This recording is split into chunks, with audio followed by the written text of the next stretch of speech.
when you're ready. Oh, Ryan is recording the call. Oh, am I on now? Yeah, we're good to go. Hey, Ryan, are we in the podcast now? This time, yes. Okay, I just wanted to make sure. So, Ryan, what happens when you watch a movie that is the worst thing ever and you hate it? It's called Nightmares. Yes, and we're going to talk all about that when we talk about the movie Lavalanchula. Let's start a podcast.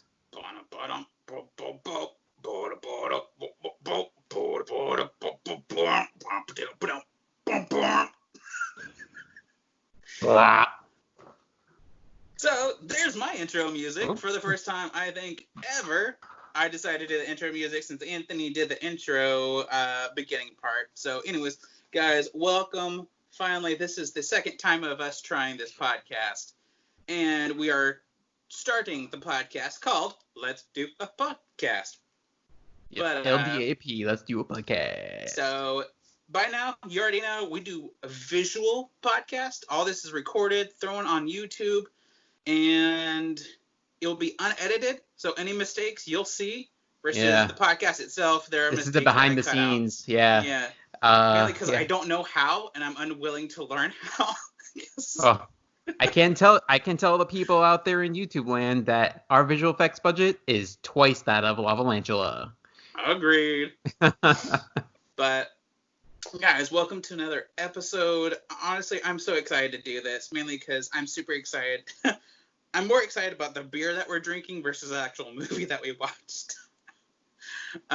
Just the name alone, I just have fun saying the name of this beer. Especially, so if you're a Park and Rec fan like I am, I'm actually going through it again. I think it's the second time in the last month or two. Oh, really? Wow. Yeah. So we are drinking Johnny Karani's Super Awesome Musical Explosion Show. It is that's right, Anthony doing his karate moves for us. For all you people listening, it's a great audio. But this is another beer from Turning Point. I know you guys are probably thinking, damn, they drink a lot of Turning Point.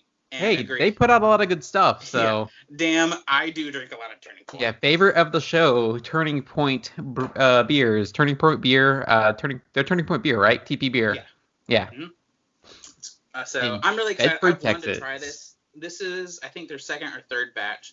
I haven't had it yet, so I'm really excited about it. So have you had a sip yet, Anthony? I have had a sip. I cheated a little bit because, we had a little bit of a false start, so I took a sip of the beer because I thought we weren't started yet. Yeah, there was a hiccup. My bad. So this is it's really good. It's got a, when you look at the Untapped entry for it, it says it has no IBU, which I think I call BS on that. Yeah, there's a little bit. It's not much though. It's not high. It's not. Yeah, it's by no means a super mosaic IPA. It's a 10.8%. Well, hell, this is gonna be a fun podcast. So no joke. Before this, I did a Instagram live with a friend, and we drank a 9-volt reserve, which is a 9.7%. So I'm gonna be pretty good after this because I'm already pretty good right now. But. So this beer is a New England triple IPA. I love the triple IPA. That's a specialty of Turning Point by BTW. Dry hopped, which also love dry hops. Citra, they use Citra, Azaka, Hallertau Blanc, and El Dorado grains. Grains, yeah. Sure. Wheat? Okay. I forget what the other word is in that combination. Sure. But the other entry, they do have a disclaimer for this beer, however. So they have been instructed to tell us not to engage in the detonation of any sort of explosive device or non-explosive device that is rendered explosive by the taping or gluing of said device to an explosive device. So just for you to know, that's with great. This beer, that is the disclaimer here. So yeah, you can see it's written on the sign there. That's really not. It's just a normal government warning. But anyways. Johnny Karate, Super Awesome Musical Explosion Show. Good stuff. So on your, if you give it an Untapped ranking, Ryan, what's your Untapped ranking there? Honestly, That is probably one of the hardest questions because I've become more picky with my ratings. I would give it like a 4.75. Really? I love this beer because you're gonna go ahead and you gotta go and punch that in there. We're gonna go ahead and do a live action entry. Live. Okay.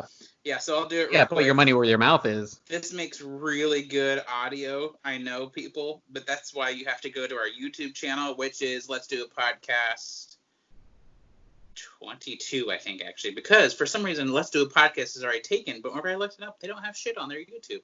Okay, people.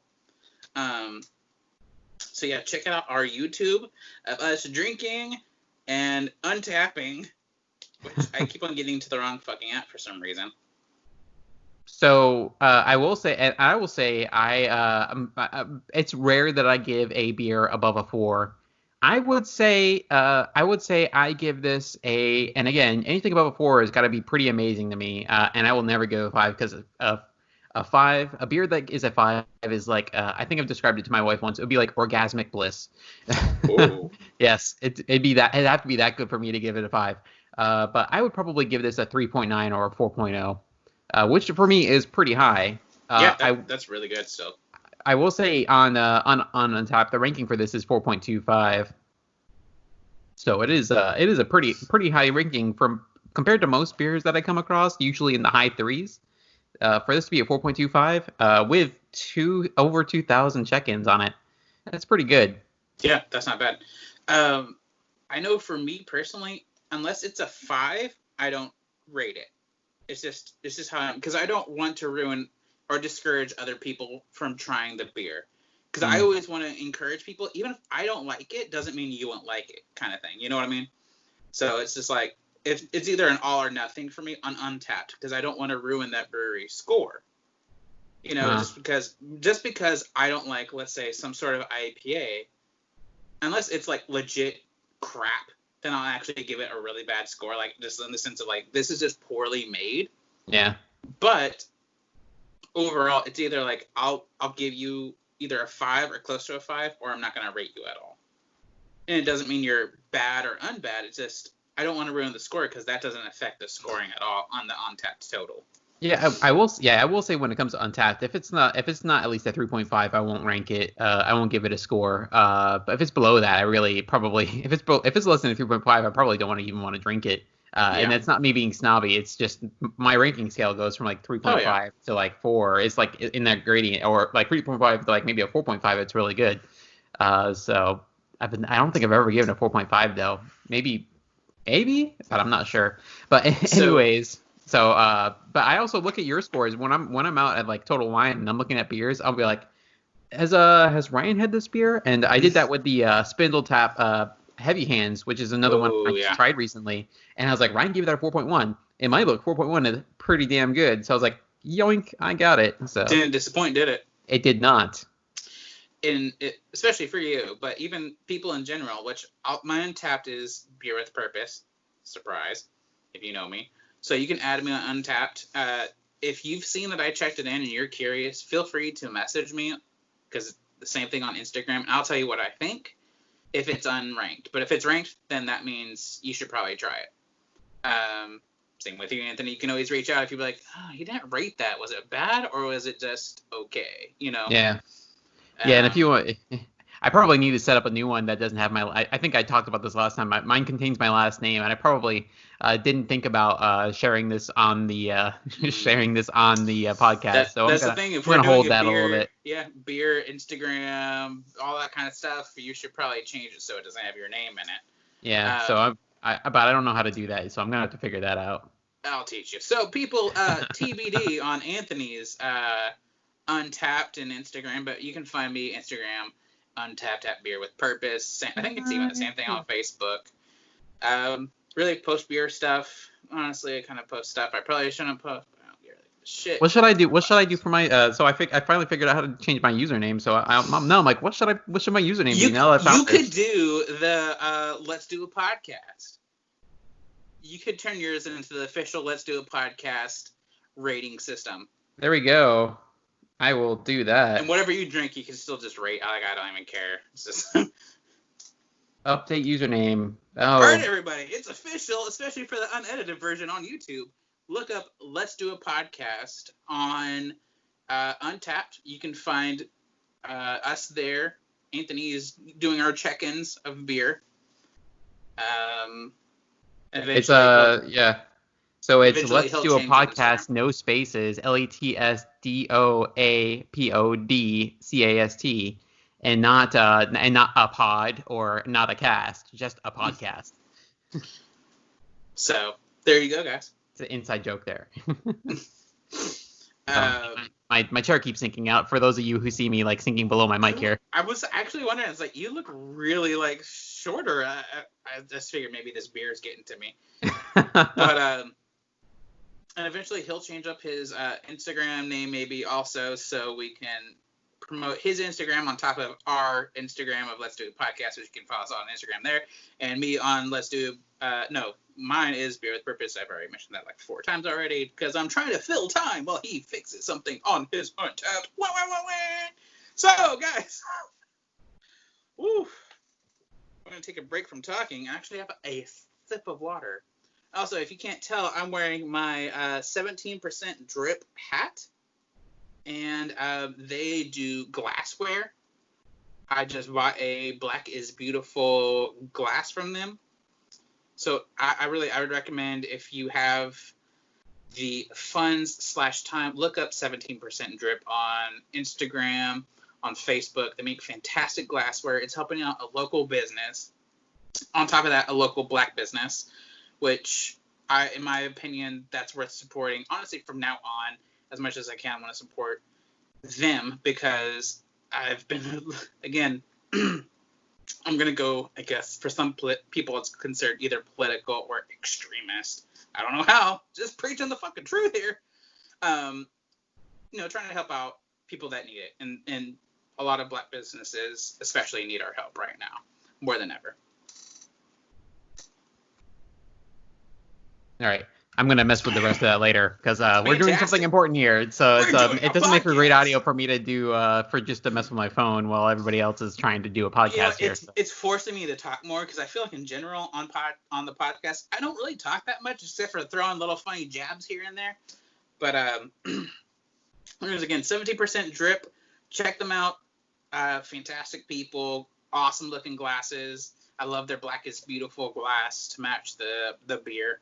Which I'll get Anthony to post, but in a couple, by this episode, I've already done it, but I'm going to drink quite a few of the Black is Beautiful's different varieties. I'll take pictures. I'll have Anthony post them up on our Instagrams.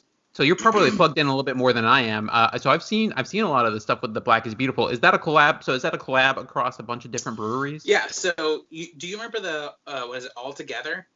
Yes. Beers? Yeah. It's just like that, but with Black is Beautiful. Weather Souls in San Antonio started it. And those guys are great. I think we did one of their beers it was like several episodes ago. Yes. Yeah, that's right.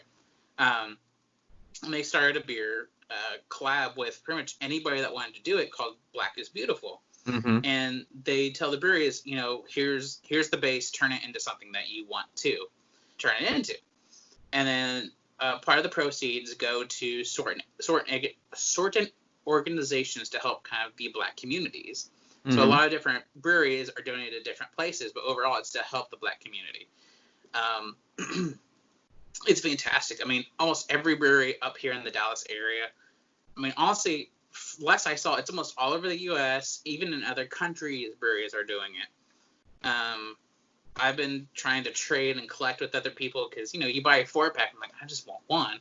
Right. I trade the other 3 to get different versions and all that stuff. So, like, as of right now, I have Turning Point, I have Celestial, I have Oak Highland. I have Intrinsic. Saturday, I'm trading with the guy to get Odd Muse. Hopefully get Armadillo Ale, which is I'm wearing their shirt. Woo-hoo. Yeah. My hometown. Denton County Brewing. Turning Point, False Idol. I think I already said Turning Point. But this is becoming kind of like a Pokemon situation. You got to catch them all. You got to catch them all. But I mean, more than likely, wherever you are, look up Black is Beautiful. you can probably find a brewery in your area that's doing it, because really it seems like almost every brewery is doing it. Yeah, and I've seen, because I think I've seen some press that there's some breweries outside of Texas that are doing this as well. So yes, it's all over the U.S. Really, all over the U.S. Yeah, so this is not just a local thing. So if you happen to be listening to us and you are somewhere else in the country, look around at some of your local breweries. They may be doing this, and throw some support their way, because they need it. Yes, breweries need it, and honestly, the bike community needs it. They've always needed it, but they're getting shined on. Somebody that I follow said, "Is the Great White Awakening right now?" Yeah. Hey, we're all over there like, oh shit, but I mean, it's true, and it's good that it's happening. Yeah. I'm gonna go ahead and say that. I can edit it out if it's too uncomfortable. But there's the unedited version. But I think we can both agree that this movement that's happening is so good and important that it's happening. It sucks that the way it happened, but it's good in the sense of it's making people realize what needs to change right now. So, anyways, all that to say, support local, support. So. Yeah. And I will say, so I will say in some sad news, I did hear recently, and Ryan, you may be able to confirm or deny this, but I did hear recently some sad news that I do think Collective Brewing did have to close up shop recently. Is that true? Did you hear about that? So they actually closed up. So you remember when we went? I think it was a week after Thanksgiving. Yeah. I think it was either late last year or early this year. It's all a blur at this point. It was a few weeks after we went. They actually closed down completely. Oh, did they? Oh, so it wasn't a COVID-related thing. Okay. No, it was not due to COVID. It was due to, honestly, a lot of reasons from what I've heard. I've heard a lot of different stories, but I think truly it was they just weren't paying their bills. Oh. Well, not to say anything mean about them, but yeah, I did enjoy when we did get to pay them a visit. I did enjoy their stuff, so it was sad. I was sad to hear that they were no longer on the scene. I don't get to go downtown Fort Worth all that often, but the few times I do, the few times I've gotten to go, I think I stopped by there one time, and I did enjoy their stuff. So it's a belated see you later to the folks over at Collective. I enjoyed your stuff, and hopefully you guys get to come back in another incarnation and do what you guys do best. So make some great beer. Great. So yeah, we've got a lot of beer news. We've been it's been backlogged here. So yeah, I mean, there's so much happening, especially now that we're this far into COVID. Just a lot of breweries are closing. A lot are actually posting saying we need help. I know my friends over at Little Elm Craft House posted just pretty much sharing exactly what's happening, that they're legit struggling. And after they posted that, they put the next day they posted saying that they are completely out of kegs. They've been sold out. I love when I love when I see that stuff is when they put out a call for help and everybody just goes and it's what do they call it, the hug of death basically. Exactly. Where they basically just take all the stock from a company. Yeah, and I've seen that at a few breweries that posted saying, guys, here's where we are and it's bad, and people are like, okay, let's spend all of our money there, because I know I'm kind of in that situation too of I don't know what the next month or two holds for us. Mm-hmm. So I'm just like, okay, whenever I spend my money, I have to be wise, and so whenever I see something like that, it's just like, okay, I want to spend my money there because they're struggling. I know where they are, and I feel like a lot of people are in that spot right now. So, wherever you are, really look up your breweries. Try to see, if they've shared how they're doing, and go help them if you can. Yeah, definitely get a good bang for your buck, but also support those breweries that you want. If you want a brewery to stick around, don't be like when all this is over and we're able to go out to our breweries again. Don't be like, man, I wish that brewery's still around, but I didn't do anything to help them when they needed it. Don't be one of those people. Be one of the people who's pitching in and helping out. It's like, hey, it's there's always volunteering opportunities to just kind of help. I mean, I know these were private businesses, and there's the whole thing about helping out private businesses for no money. But hey, these are also family shops, and they a lot of them are family run or very small operations, and we want to see these guys around so we can go and hang out with these folks and enjoy their craft when we can again. So, and I know for people that are like me that have more beer than they can probably drink, most breweries will take a donation. Yeah, I learned that really because I was talking to one. And I was like, listen, I don't need more beer. Truly, I have too much beer in my fridge that I probably just won't drink. But I want to help you guys out, and they'll take donations. So if you want this brewery to survive and you don't have room for more beer, or you just don't want to drink beer right now, they'll still take your money gladly. That's for sure. Anyways, let's move on, because I could talk about this subject for so long. Yeah. Mainly because I don't want to get to the movie. Yeah, we have been putting it off a little bit. This is as I mentioned previously, I have a bit of arachnophobia, so this movie was not fun for me to watch. Same. Man, that was Why rough. did we pick this movie? Because it was originally on our list, and I don't know. It was my turn to pick a movie, so I just picked one. And I just want to see Anthony suffer. Oh, I suffered too. I mean, Hannah sent you the text, my wife. Yeah. What I was saying during, it's like, nope, don't like it, nope. I will say, I mentioned this to Ryan before we started here. Is like, I think he dialed down my expectations, so I think my expectations were low enough that I had some enjoyment out of it. Yeah, I watched like, it they before went from here to like here, and so I was like, and like the bar was like somewhere around here, so. Yeah, I watched it before Anthony was like, oh god, have you seen this shit show yet? And he's like, no. I'm like, okay, get ready, buckle up.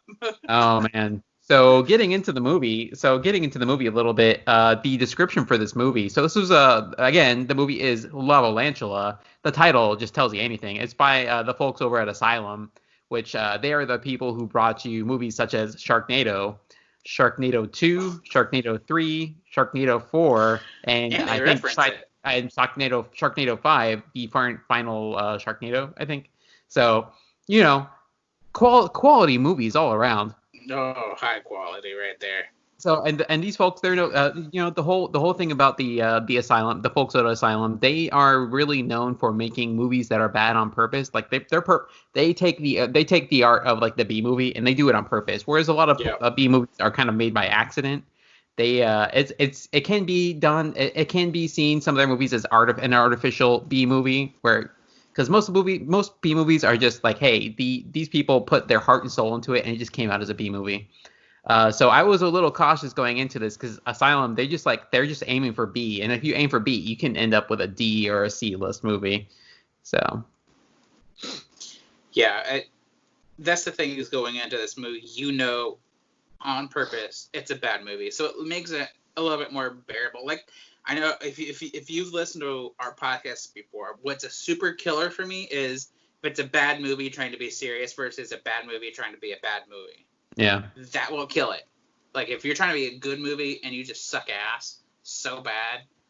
Yeah, it becomes well, for me, that's like that's the joke though, because that makes it so much more fun. You take it seriously, and I'm laughing at you because you're taking it seriously. Yeah. And it is not serious at all. So, but let's get into the synopsis for this movie. And fortunately, it's pretty short for us. So I wrote it down over here in ye old notebook, and it says, and I quote, all right, an ancient volcano erupts in the Santa Monica Mountains, spewing is the correct word, spewing out gigantic, fire-breathing spiders that wreak havoc on Los Angeles. Shakespeare, it is not.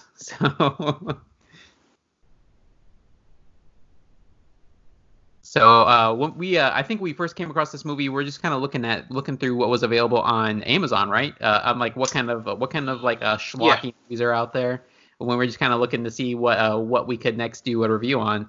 And I think I ended up coming across this, and the first thing I saw in the trailer is Steve Guttenberg, which it's been a while since anybody's seen Stu. I know he's been in stuff. He's been in a lot of stuff, but he was like a really big like star in the 80s. Like the first thing I could think of was like Police Academy is like the first movie. But he was in like was it Three Men and a Little Lady and a few other like 80 and early 90s movies. He was kind of a big star back then.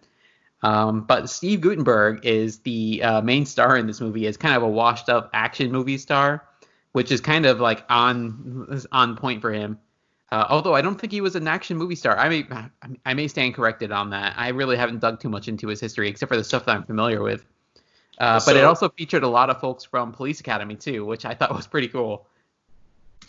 Yeah. So, okay. action star as in like in this movie he played an action star? Yeah. Yeah, so it seemed like in this movie he was an action star. Yeah, I don't know in real life though if he was. So I don't know if this is like a the Michael Keaton thing where he was doing that movie where he was a former former superhero actor, and like Michael Keaton is in fact a former superhero actor. I mean, that's what it seemed like. Yeah. Sorry, itchy nose. I got the same problem, man. I'm trying so hard not to sniffle too much, all that kind of stuff. But yeah, so from what I could tell, he does play an action star, especially because, you know, throughout the whole fucking movie, they talk about, you know, him. Like, he's always in the news for some fucking reason, because apparently he's the only celebrity in town. Yeah, right. What the fuck? But yeah, I mean, he played in, like, what was it, the Red Rocket? They kept talking about the Red Rocket, and like I kept thinking of there's like that one episode of South Park where they did the whole thing with the Red Rocket and the dog, and I was like, oh my god, yeah, I did too. Is this just like a dick joke all throughout the freaking movie? Come on. Which that wasn't the only dick joke in the movie, so it was not. Yeah.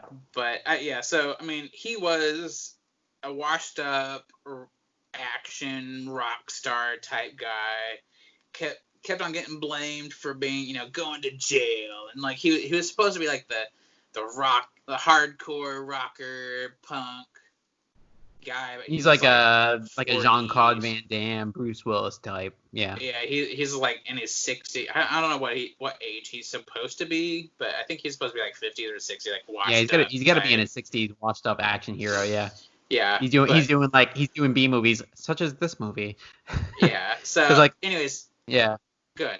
Well, because we start and he's like being number one, he's I knew this wasn't the right thing because they were calling him Mr. Xander, and I was like, okay, I looked at IMDb for this and I knew that his character wasn't named Xander, but he's getting interrogated and smacked around, and it turns out he knocks down the set, so he's recording a movie, and he gets sprayed with this nitrogen smoke stuff by two of his former co-workers, co-officers from Police Academy, Michael Winslow being one of them, which, if you remember Michael Winslow, he's the guy who does all the sound effects. He's like, woo, woo, wah, wah, wah.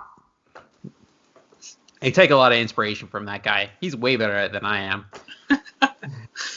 But they're getting sprayed. But anyways, he's on the set of this action movie, and it turns out it's like a bug movie, which you're like, hey, yeah, a bug movie, cool. And he's like, I don't want to be in a bug movie. No bug movies.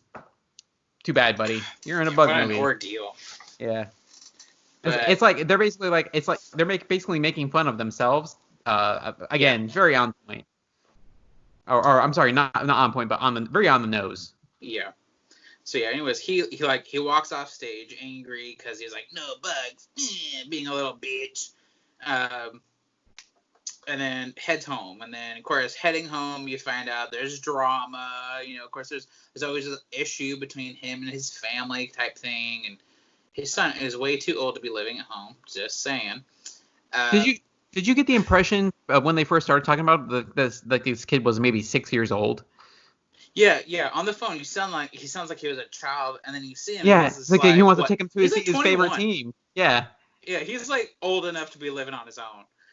But, because there's another scene where they're talking about like, he's out riding bikes with his friends. Yeah, like, they just show this kid who was like 20 years old. Child. Yeah, he's old enough to not be living at home and all that kind of shit. But anyways, he's in Los Angeles, stuck in traffic on the highway, of course, because that's the typical way we think. And that's whenever the volcano eruption happens. Apropos of nothing, it just happens. Just fucking out of nowhere, just fucking explodes. And then what you think is meteors coming down is actually tarantulas being shot out of the volcano. Okay. Why the fuck not, I guess. So one of my favorite jokes from this part of the movie is so we also see Danny Woodburn plays his agent. I think his agent's name is Ari. And and Danny Woodburn, if you're not familiar with him, he's one of those little person, is the correct term, right? Little person actors.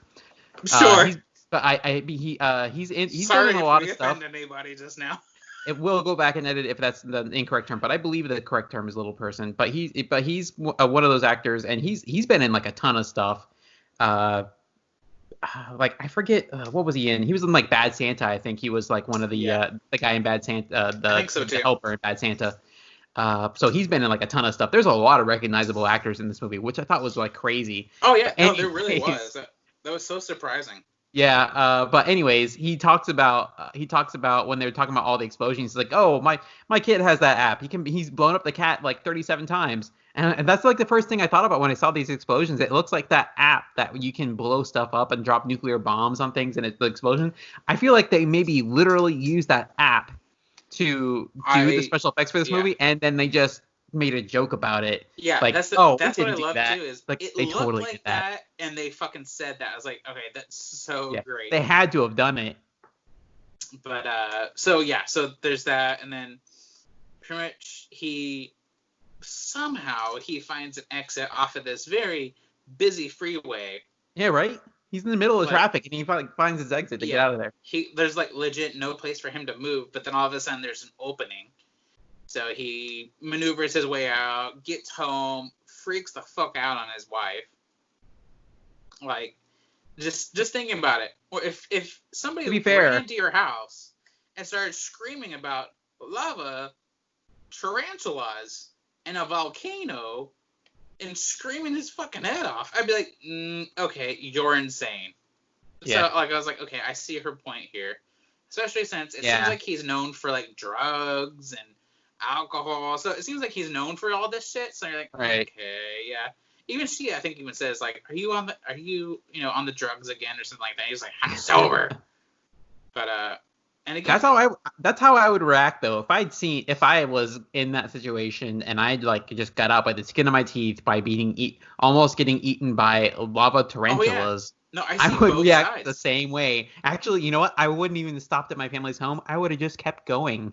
Yeah. It's like, I just want to, again, because I'm afraid of spiders. So I'm like, oh, fuck this. Yeah, that's the thing is, like, I see both sides. Like, if I were him, I wouldn't even gone home, sadly. Sorry, Hannah. I would have just fucking left.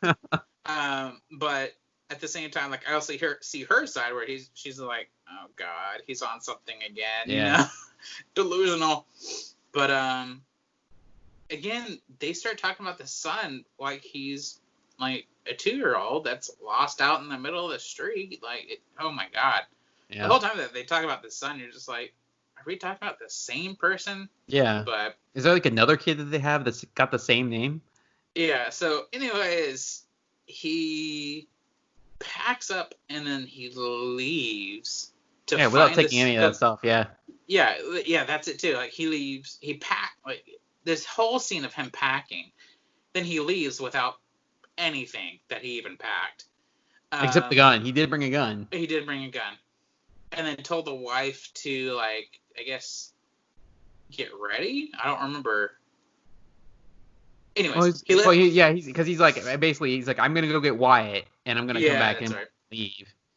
And then he went to go find the son, which, oh my God, him trying to find his son was exhausting. That's like the rest of the movie, isn't it? That's pretty much the whole movie until they finally find the son. But I guess I don't know. Do you want to touch on the son's scenes here? Well, before we do get to that, we do have a few other interesting things happen. So we get to the point where the spiders are starting to get in people's homes. So we meet the lovely next door neighbor Doris, who is I think Olivia calls her to check on her to see how she's doing. She's like an older lady, and her dog is barking in the other room. We do see a spider crawling over the window, which it scared the freaking shit out of me. Not a fan. Nope. It's like for the most part, these things did not look like real spiders, except when they showed them like as a shadow, and I was like, that's the fucking worst thing ever. You're gonna hear me say the F word like a lot of shitty times because I freaking hate it. So you see that the spiders are there. And then you hear the dog start barking. She goes to check on the dog, and then she sees like a burnt husk on the ground, and then I think a spider like crawls on the wall behind her, And then that's when we learned that they breathe fire, and we see it breathes fire in her face, and then there's like a hole where her face was. So I don't know if that's just like crappy special effects or literally just blew a hole in her face, and it was kind of freaky a little bit. But hey, it is what it is. Actually, so Thor's done. I gotta take a break because I have to use the restroom. Okay. But so I'm gonna go ahead and stop this recording. I can edit this out. Hopefully, I can merge this into one episode. So sounds good.